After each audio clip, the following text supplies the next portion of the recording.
Yang pertama kita akan lakukan yaitu membaca bismillah. Karena membaca bismillah adalah merupakan perkara yang dilakukan oleh Nabi SAW. Namun para ulama memang berbeda pendapat. Apakah bismillah itu rukun ataukah ia hanya sunnah saja? Ya, Rasulullah bersabda, la salata liman la wudu'a lahu, wa la wudu'a liman lam yadhkur ismallahi alaih. Tidak sah salat bagi mereka yang tidak ada wudu, dan tidak sah wudu bagi mereka yang tidak menyebut nama Allah. Kita ucapkan bismillah.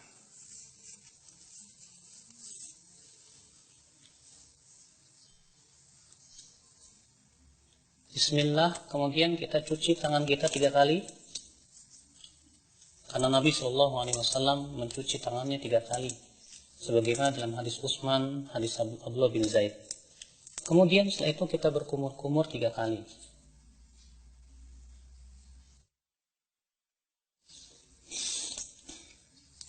Ketika berkumur-kumur, kita ambil satu telapak tangan, kemudian kita masukkan air ke mulut, lalu ke hidung sekaligus. Lalu kita keluarkan dengan tangan kiri kita.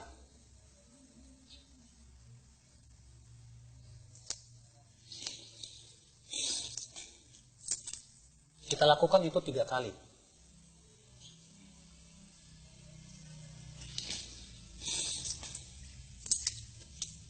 Setelah itu kita akan mencuci wajah. Dan batasan wajah terjadi ikhtilaf para ulama, apakah wajah itu dari sini ke sini, dan ini pendapat jumhur, itu dimulai dari daging yang menyembul di sini di telinga sampai kepada ini. Sebagian ulama mengatakan bahwa wajah itu masuk padanya bagian kuping bagian depan, dan ini diriwayatkan dari Ali bin Abi Thalib. Adalah Ali bin Abi Thalib ketika mencuci wajah, beliau mencuci bagian depan telinganya. Ya.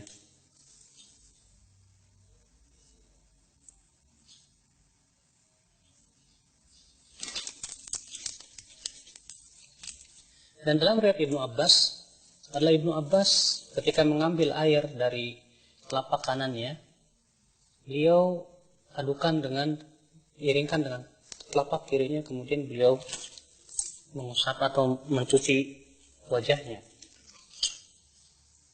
Kemudian dilakukan itu 3 kali.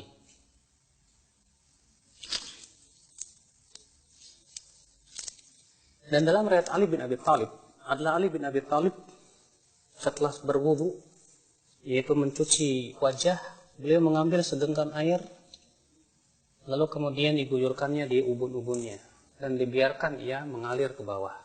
Dan ini termasuk sunnah Nabi SAW yang banyak ditinggalkan oleh manusia. Kemudian setelah itu kita mencuci tangan, sampai siku-siku juga. Kita ambil dengan tangan kanan, lalu kemudian kita cuci sampai siku-siku. Dan jangan lupa untuk menyela-nyelai tangan, karena Nabi SAW memerintahkan untuk menyela-nyelai jari jemari tangan dan jari jemari kaki.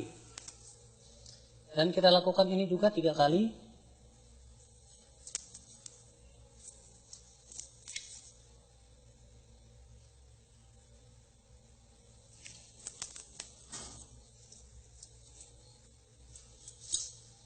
Kemudian setelahnya sebelah kiri.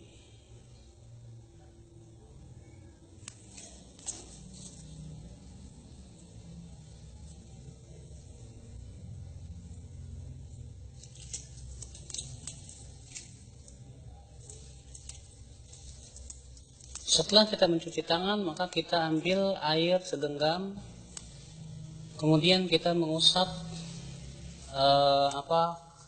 kepala kita. Dan tata cara mengusap kepala ada 2 macam. Yang pertama yaitu mengusap dari arah depan, kemudian kita seret sampai ke tengkuk, kemudian kita kembalikan lagi ke depan. Begini. Kemudian kita kembalikan lagi ke depan. Lalu kemudian kita masukkan jari kita ke dalam telinga, lalu kita usap bagian belakangnya. Seperti ini. Karena Rasulullah mengatakan al-udhunan minar ra's. 2 telinga itu bagian daripada kepala. Jadi ini cara yang pertama, itu dari arah depan. Kita kemudian tarik ke mana? Ke tengkuk. kemudian kita kembalikan lagi ke bawah, ke depan. Kemudian kita masukkan, lalu kita usap bagian luar telinga. Ini cara yang pertama. Adapun cara yang kedua, itu yang disebutkan dalam hadis riwayat Abu Daud juga dari hadis Rubai', bahwa adalah Rasulullah SAW mengusap kepalanya, wala yughayyir min sya'ri syai'an. Beliau tidak merubah bentuk rambutnya sama sekali. Ditafsirkan oleh para ulama, yaitu mengusap rambutnya mengikuti alur rambut, sehingga tidak merubah. Sebab kalau kita mulai dari depan seperti ini, kemudian ke belakang, tentu rambutnya akan acak-acakan. Tapi Rasulullah SAW pernah melakukan supaya rambutnya tidak acak-acakan, itu dengan cara apa? Beliau mengikuti alur rambut, ya, dan mengusapnya hanya sekali saja. Itu dengan dalam riwayat Imam Ahmad bin Hanbal, beliau memberikan contoh, diambil air, kemudian dimulai dari tengah, lalu ke depan, kemudian dimulai dari tengah, lalu ke belakang. Ini yang dicontoh oleh Imam Ahmad bin Hanbal. Maka ini kata Al-Imam Al-Khattabi, khusus bagi mereka yang mempunyai rambut yang panjang. Ketika ia berwudu, ia tidak ingin rambutnya berubah. Maka pada waktu itu kita cukup usap kepala kita sesuai dengan alur rambut, sehingga rambut itu tidak acak-acakan. Ini subhanallah juga banyak tidak diketahui oleh banyak kaum muslimin, padahal hadisnya sahih atau hasan, dihasankan oleh Syekh Al-Albani rahimahullah. Dan dalam riwayat Muawiyah ketika mengusap kepalanya, itu beliau menggunakan cara seperti ini. Diambilnya air, kemudian air ini diguyurnya di ubun-ubun, kemudian diusapnya seperti ini. Dan ini pun juga dilakukan oleh Rasulullah SAW, dan itu boleh kita lakukan sekali-kali karena itu juga dilakukan oleh Rasulullah SAW. Kemudian setelah itu kita akan mencuci kaki. Kita akan cuci kaki dan kita sela-selai dengan jari kelingking. Dalam riwayat Abu Daud demikian, Rasulullah SAW menyela-nyelanya dengan jari kelingking. Kemudian kita cuci sampai mata kaki. Kita lakukan itu 3 kali. Kemudian sebelah kiri,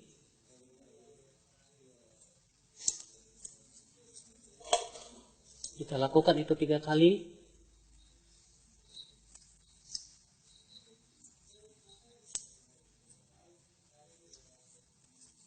Selesai sudah berwudu. Lalu kemudian setelah berwudu, dianjurkan kita mengucapkan asyhadu an la ilaha illallah wahdahu la syarikalah wa asyhadu anna Muhammadan abduhu wa rasuluh. Bisa ditambahkan Allahumma ja'alni minat tawwabin wa ja'alni minal mutatahhirin. Dan disebutkan dalam riwayat Tirmidzi, Rasulullah SAW juga mengajarkan doa lain. Ya, setelah wudu, yaitu subhanakallahumma bihamdik, asyhadu an la ilaha illa anta astaghfiruka wa atubu ilaik. Rasulullah, siapa yang membaca ini setelah wudunya, maka akan distempel dan tidak akan pecah selama-lamanya sampai hari kiamat. Subhanallah.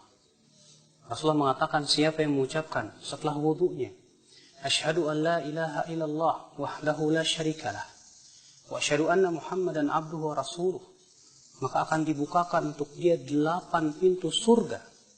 Dia bisa masuki 8 pintu surga itu dari pintu mana saja dia masuk. Masya Allah. Lalu kemudian disunahkan kita untuk sholat 2 rakaat. Disebutkan dalam hadis Bilal, Rasulullah bersabda, ya Bilal, bima sabaqtani ilal jannah, dengan apa engkau mendahuliku ke dalam surga? Kata Bilal, wahai Rasulullah, tidaklah aku berhadas kecuali aku sholat 2 rakaat. Kata Rasulullah, dengan 2 itu kamu masuk surga. Subhanallah. Ini keutamaan yang agung ya akhul Islam. Semoga ini memberikan faidah untuk kita semua tentang bagaimana tata cara wudu Nabi SAW. Ini saja. Subhanakallah bihamdik, asyhadu an la ilaha illa anta astaghfiruka wa atubu ilaik. Wassalamualaikum warahmatullahi wabarakatuh.